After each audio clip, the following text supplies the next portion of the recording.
Assalamualaikum warahmatullahi wabarakatuh. Yang terhormat Ibu Meta Malihatul Maslahat selaku dosen psikologi pendidikan dan teman-teman seperjuangan yang saya banggakan. Di sini saya Sofiana Ulfa dengan NIM 2010110022 akan membahas strategi mengajar kecerdasan linguistik.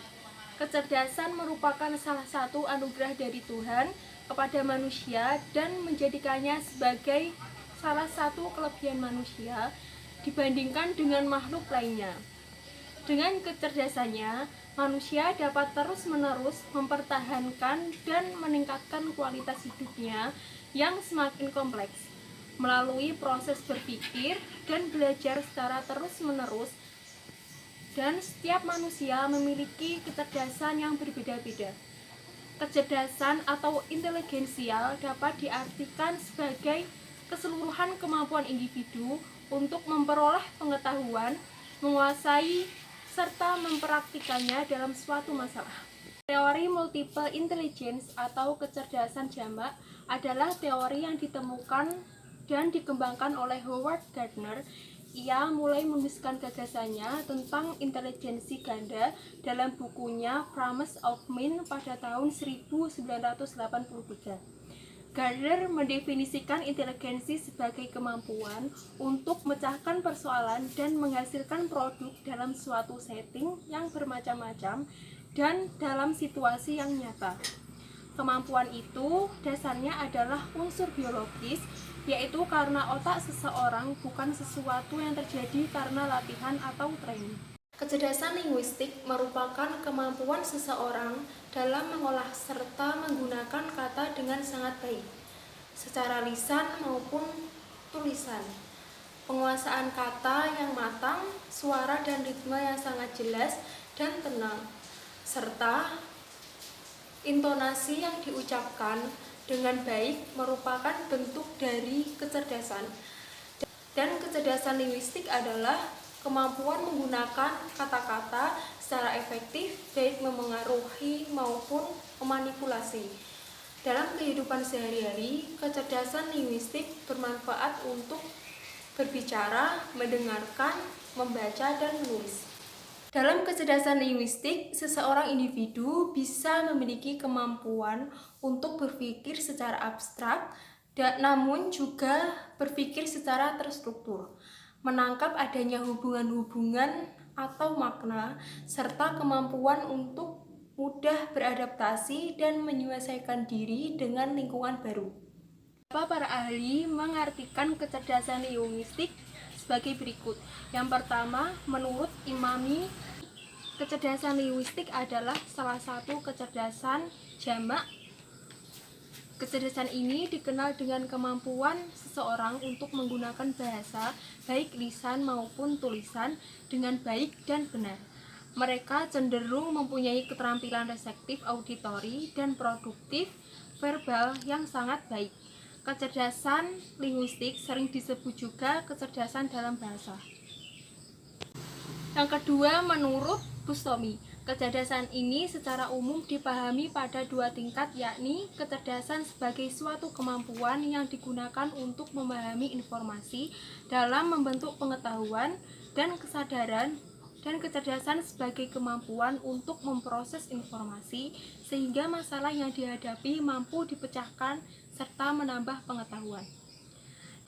Dan yang ketiga, menurut Gardner, kecerdasan adalah kemampuan umum yang ditemukan dalam berbagai tingkat yang dimiliki oleh seorang individu untuk menyelesaikan suatu permasalahan.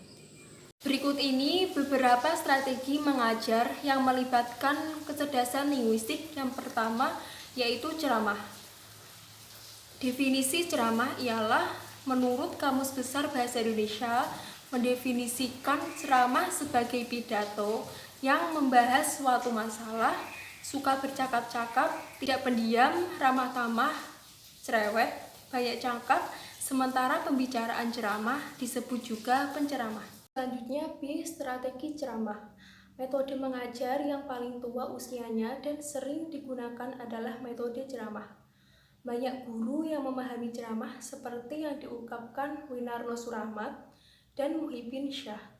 yaitu yang pertama, Winarno Surahmat menjelaskan bahwa strategi ceramah adalah pelaksanaan pembelajaran yang dituturkan secara lisan oleh guru terhadap kelasnya dengan menggunakan alat bantu mengajar untuk memperjelas uraian yang disampaikan kepada siswa.